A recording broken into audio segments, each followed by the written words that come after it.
let's try and solve this quadratic equation. So you trying to solve this equals 0 is the same as you trying to find these two roots.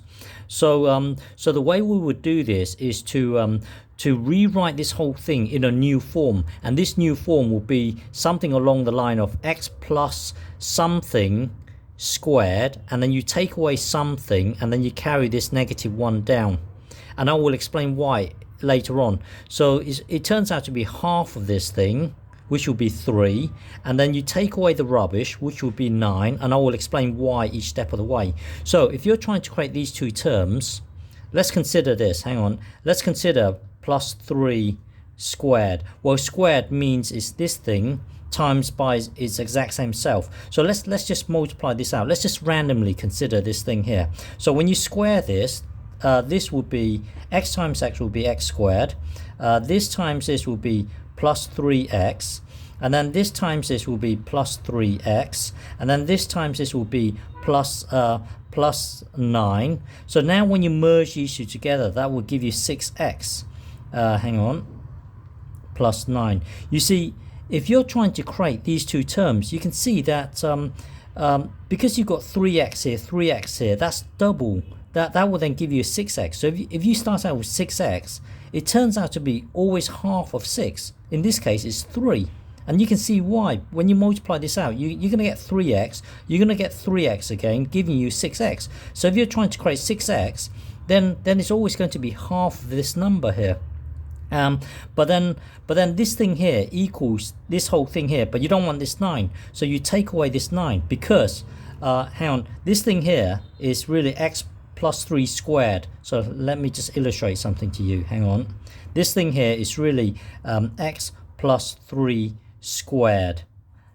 So x plus 3 squared equals this thing here. Now, if you're trying to create these two, you don't want this 9. So in your mind, take away 9 from both sides. Take away 9. Hang on, let me just erase this.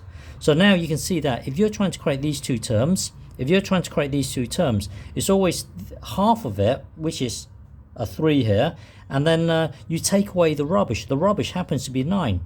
So this whole thing here is the same as this thing here. So if x squared plus 6 equals this, then you can just put the whole lot into here. So this whole thing here is really x squared plus 6x, and then you just carry this -1 down, and then the rest is easy now. So the rest is easy.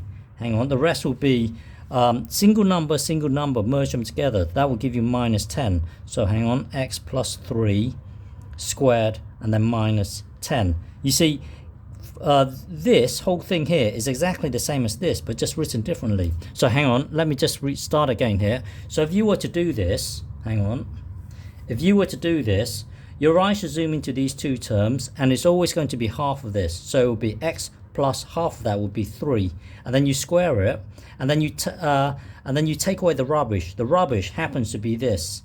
The rubbish happens to be this times this, which will be 9, and then you take away, you carry that 1 down, and then single number, merge them together.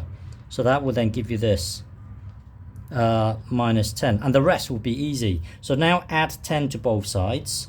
So add 10, that will then give you this, and then square root both sides. Remember, when you square root something, you get two versions, the positive version and the negative version, and then you take away 3.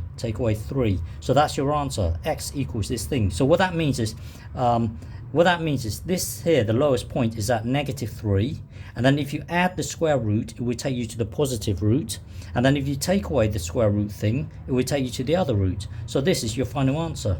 Okay.